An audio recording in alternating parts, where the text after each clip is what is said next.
Doctor Mohammad Yunus, আপনাকে আমাদের অনুষ্ঠানে স্বাগত জানাই। আমরা যখন আজকে ব্যারিস্টার সুমনের সাথে আমরা শো করব, তখন অনেকেই আমাদের কাছে জানতে চেয়েছেন এই প্রশ্নটি করার জন্য। আমি একটু ছোট্ট করে এক লাইনে এই প্রশ্নটি করে রাখি যে আপনি আর ফেসবুক লাইভ করবেন কিনা বিভিন্ন সমস্যা নিয়ে, সাধারণ মানুষের বিভিন্ন সংকট নিয়ে। আপনি যদি ছোট করে বলেন, আমরা মূল প্রশ্ন যাওয়ার আগে, এটা সবচেয়ে বেশি আপনার কাছে প্রশ্ন। সংকট কি দেশ থেকে চলে গেছে নাকি যে আমার লাইভ বন্ধ হয়ে যাবে? আচ্ছা, তার মানে আপনি করবেন সংকট? সংকট যদি থাকে, আমি ফেসবুক লাইভটা তো হচ্ছে কি আমার একটা এই প্রতিরোধ বা প্রতিবাদ করার একটা উপায়। প্রধানমন্ত্রী শেখ হাসিনার সঙ্গে দেখা হওয়া সামনাসামনি, সেটাই আপনার জীবনের সবচেয়ে বড় ঘটনা। আপনি আর শেখ হাসিনা সরকারকে কি সমালোচনা করবেন? আপনি তো শেখ হাসিনা সরকারেরই একজন। আমার সমালোচনা প্রথম শুরু হয়েছিল আমার বাবার বিরুদ্ধে। আচ্ছা, আমার বাবার কার্যক্রম থেকেই প্রথমে আমি সমালোচনা করা শিখি। তো বিষয়টা হচ্ছে গিয়ে যেসব জায়গায় ধরেন আপনারে আমি সাংবাদিক হিসেবে পছন্দ করি, আপনার সাথে আমার 5টা মিনিট সময় কাটানোটা আমিও মনে করি যে এটা প্রায় আমার জন্য একটা প্রিভিলেজ। আই এম অনার্ড যে 5টা মিনিট সময় কাটাতে পারতেছি আমরা। কিন্তু একই সময় কিন্তু আপনার বিভিন্ন বিষয়ে কিন্তু আমি একমত হব না, আবার আপনার বিভিন্ন বিষয়ে কিন্তু আপনার একমত তো হবই না। মানে বিনয়ের সাথে আমি আপনার সাথে চরম ভাবে বিরোধিতা করব। আমি কিন্তু বিষয়টা কিন্তু এরকম যে আমি হয়তো আপনার পক্ষে না, আপনার সাথে একমত না, কিন্তু আপনি যাতে আপনার পক্ষ কথা বলতে পারেন, এটার স্বাধীনতা আমি স্বাধীনতায় বিশ্বাস করি। সুতরাং এখানে বুঝতে হবে যে জননেত্রী শেখ হাসিনা সরকার প্রধানের সাথে সাথে উনি বঙ্গবন্ধু কন্যা। বঙ্গবন্ধু কন্যা জাতির জনকের কন্যা। উনার সাথে কিন্তু উনার কয়েকটা আইডেন্টিটি আছে, আপনারা হয়তো অনেকে একসাথে করে ফেলেন। আমার কাছে কিন্তু দেখেন, আমি কিন্তু এই এমপি হওয়ার আগেই বাংলাদেশ আওয়ামী লীগের প্রচার সম্পাদক যিনি বর্তমানে, তার বিরুদ্ধে মামলা হয়ে বাদী হয়ে কিন্তু আমি মামলা করেছি। সুতরাং আমি আওয়ামী লীগ করি, আওয়ামী লীগকে বঙ্গবন্ধুর আদর্শকে ধারণ করি, বহন করি, কিন্তু যেসব জায়গায় আমার সমালোচনা করার, যেসব জায়গায় আমার প্রতিবাদ করার, এই জায়গায় তো আমি বন্ধ হয়ে নাই বা আমি কখনো আটকে থাকি নাই, বা চেষ্টা করছি, আমি যতটুকু পারছি আমি চেষ্টা করছি। এইখানে বঙ্গবন্ধু কন্যার সাথে দেখা করতে পারাটা আমার জন্য একটা সম্মানের।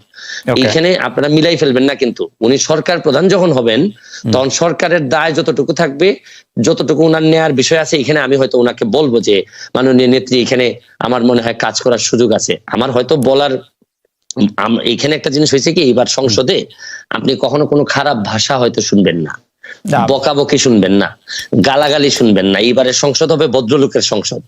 এখানে আপনি দেখবেন, কিন্তু বিরোধিতা কি হবে, মানে আপনি মনে করছেন চরম বিরোধিতা হবে। কিন্তু আপনি তো অরিজিনালি নৌকা, মানে আপনি নিজেও নিজেরে বলেন, এমনিও বলেন। না, এইখানেই প্রবলেমটা হচ্ছে গিয়ে আমি বঙ্গবন্ধুর আদর্শকে ধারণ করি, এবং আদর্শকে ধারণ করা মানে কি, মানে হচ্ছে গিয়ে উনার যে আদর্শটা আছে, এইটা আমাদের একটা কনস্টিটিউশনের মতো, যে হাইকোর্ট কিন্তু কনস্টিটিউশনকে মানে, কিন্তু যখনই কনস্টিটিউশন ভায়োলেট করার বিষয় আসে তখন কিন্তু হাইকোর্ট একটা রুল দিয়ে দেয়। তো বিষয়টা হচ্ছে গিয়ে যে আমার এই জায়গাটা ঠিক রেখে আমার দেশটাকে বাঁচানোর জন্য, দেশটাকে ভালো করার জন্য আমার যে সব জায়গায় নক করতে হবে, এইসব জায়গায় আমি স্বতন্ত্র হিসেবে আমার তো আরো স্কোপ আরো বেড়ে গেল। রাইট। বঙ্গবন্ধুর আদর্শের কোষ্ঠী পাথরে এই বিরোধী দলের নেতা নেত্রীদের জেলে রেখে ইলেকশন করাটা কেমন আসলে? সাইদুল হক, আমি আপনার কাছ থেকে জানতে চাইবো যে সত্যি সরকার চায়, এবং একটি ফর্মুলা এসছে যে আমরা আসলে, আমি বারবার এই ফর্মুলাটি আসলে সরকার যারা সমর্থক, সাংবাদিক, বুদ্ধিজীবী, তাদের কাছে শুনছি যে বাংলাদেশে নাকি দেখতে হবে এরকম একটি ছাঁকনি দিয়ে যে কারা আসলে স্বাধীনতার সপক্ষের শক্তি, কারা স্বাধীনতার সপক্ষের শক্তি দুই, তারাই আসলে সরকারি দল বা বিরোধী দল থাকবে, বাকিরা সব বাদ পড়ে যাবে। এইটি সম্পর্কে আপনার একটু মতামত জানতে চাইবো। আমি মতামত জানতে চাইবো যে সরকার কি সত্যি সব দলকে জাতীয় দল হিসেবে দেখতে চায় কিনা, আপনি এটি কি মনে করেন?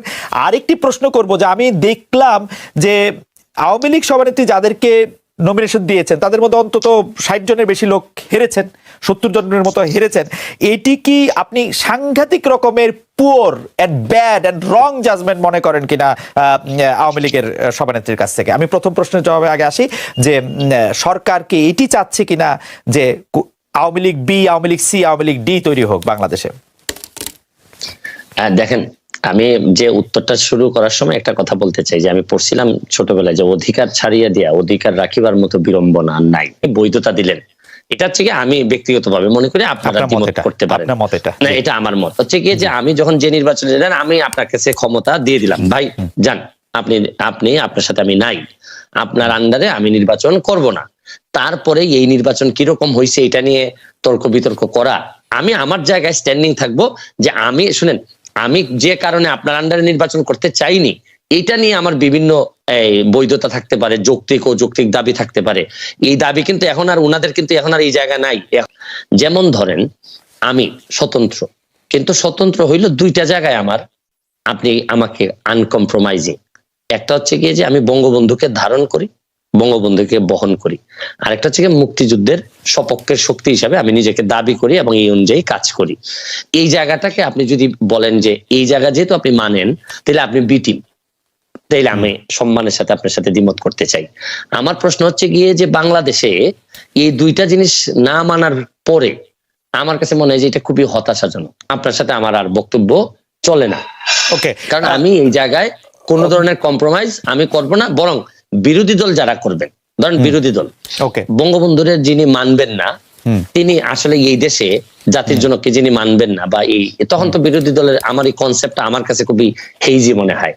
ছোট ছোট কয়েকটা প্রশ্ন করতে পারি। এক নম্বর প্রশ্ন হচ্ছে, আপনি ছোটই করবেন, আমি জানি আপনি ছোটই করবেন, আমি জানি এই ব্যাপারে আমার অভিজ্ঞতা আছে। জি, আপনি কি মনে করেন কিনা এই সরকার গত 15 বছর ধরে, গত 5 বছর ধরে বঙ্গবন্ধুর আদর্শ ধারণ করে? বঙ্গবন্ধুর আদর্শ ধারণ করা মানে কি, মানে আওয়ামী লীগের বিরুদ্ধে যেসব অভিযোগ, আমি খালি আর্থিক অভিযোগগুলি আপনাকে শুধু মনে করে দিতে চাই। আমি শুধু মনে করে দিতে চাই আওয়ামী লীগের সরকাররা কিরকম, আওয়ামী লীগের সরকারে যারা ছিল তারা কিরকম আঙ্গুল ফুলে কলা গাছ হয়েছে, সেটা আমি শুধু মনে করে দিচ্ছি আপনাকে। আমি এই জায়গাতেই থাকতে চাই। আপনি মুক্তিযুদ্ধের চেতনা বলতে আপনি মনে করেন যে এই জায়গায় থাকতে চাই, ভোট হবে হচ্ছে আমরা, এই জায়গায় থাকতে চাই। জি, আমি এই জায়গায় থাকতে চাই, এই জায়গায় থাকতে চাই। বলেন। এই যে দুর্নীতি, জি, দুর্নীতি হচ্ছে গিয়ে শরীরটার মধ্যে নিজের শরীরে ক্যান্সার হওয়ার মতো। যে জায়গাটাতে ক্যান্সার হবে এই জায়গাটা কেটে ফেলতে হবে। এখন আপনি এইসব বিষয়ে আমি সারা দিন আপনার সাথে আলোচনা করতে রাজি। বঙ্গবন্ধুর চেতনা, বঙ্গবন্ধুর আদর্শ মানে একই সাথে আপনি এই কথা বলে আপনি দুর্নীতি করতে পারবেন না। এই দুর্নীতি যেদিন আপনি করবেন তখন আপনার এই জায়গাটাকে আপনি আসলে রীতিমতো আপনি এই জায়গাটাকে নষ্ট করে দিলেন। এই ব্যাপারে আপনার সাথে আমার কোনো দ্বিমত নাই। ধরেন আপনি দুর্নীতি বলেন, সন্ত্রাস বলেন, মাদক বলেন, এইগুলা তো আলটিমেটলি আমাদের যেভাবে কনস্টিটিউশনের বাইরে যায়, বঙ্গবন্ধুর আদর্শের বাইরে যায়। এই ব্যাপারে আমি কিন্তু আপনার সাথে কোনোভাবেই দ্বিমত করব না। এবং এই কারণেই আমার যে ব্যারিস্টার সুমন হয়ে ওঠার যে গল্প, এখানে কিন্তু দেখেন আমার আওয়ামী লীগ করেও আওয়ামী লীগের প্রচার সম্পাদকের বিরুদ্ধে আমি মামলায় বাদী। আমি আওয়ামী লীগ করেও আমি যতজন মন্ত্রীর বিরুদ্ধে আমি কথা বলছি, সবই হচ্ছে গিয়ে দুর্নীতি সংক্রান্ত বিষয় নিয়ে আমি কথা বলছি। আমি বলছি যে এটা কোনোভাবেই বঙ্গবন্ধুর আদর্শ হইতে পারে না। আমার সাথে আমি যুবলীগের আইন সম্পাদক হিসাবে অব্যাহতি পাই কেন, আপনি এটাও জানেন যে আমি যুবলীগের আইন সম্পাদক। আপনি প্রথম আমার ইন্টারভিউ নেন যুবলীগের আইন সম্পাদক হওয়ার পর। আমার অব্যাহতির কারণটা কি ছিল? আমার কারণটা ছিল আমি বলছিলাম যে একজন ওসি সাহেব আওয়ামী লীগ করার দরকার নাই। আমি বলছিলাম যে উনার এই মিছিল মিটিং করার দরকার নেই, আওয়ামী লীগ করার জন্য যথেষ্ট পরিমাণ মানুষজন আছে। কিন্তু এই ক্ষেত্রে তারপর আমাকে অব্যাহতি দেওয়া হলো। এখানে একটা মিসআন্ডারস্ট্যান্ডিং থেকেই যায়। আমি বলছি বাংলাদেশের হয়েছে কি, আপনি বাংলাদেশের আদর্শ, রাষ্ট্র, সরকার প্রধান, দলীয় প্রধান, এগুলার মানুষ এমন ভাবে গুলাই ফেলে যে এখন আমরা এক জায়গায় নিয়ে কথা বলতে পছন্দ করি। আসলে কিন্তু আমি সরাসরি প্রশ্ন করি, শেখ হাসিনা বঙ্গবন্ধুর আদর্শ ধারণ করেন বলে আপনি মনে করেন কিনা? অবশ্যই। আর মুক্তিযুদ্ধের চেতনার মধ্যে আপনি বলে রাখছেন, আপনি আমাদেরকে বলছেন, অনেক দর্শক আমাদেরকে দেখছেন, আপনারা শুনলে আসলে দর্শকরা 46,000 দর্শক একসঙ্গে লাইভ দেখছেন ইউটিউব এডিটে, বড় নাম্বার। তো আমরা মনে করি যে সকল দর্শকের সামনে আপনি বলছেন যে বঙ্গবন্ধুর আদর্শ এবং মুক্তিযুদ্ধের আদর্শের বাইরে কোনো কিছু হলে আপনি তার সঙ্গে নাই, আপনি সেটির মধ্যে বলবেন। আমরা এটি দেখবো যে আপনি এটি আসলে কিভাবে এটি পালন করেন বা কিভাবে এটি এক্সিকিউট করেন। নিশ্চয়ই আপনি আমাদেরকে এটি দেখাবেন।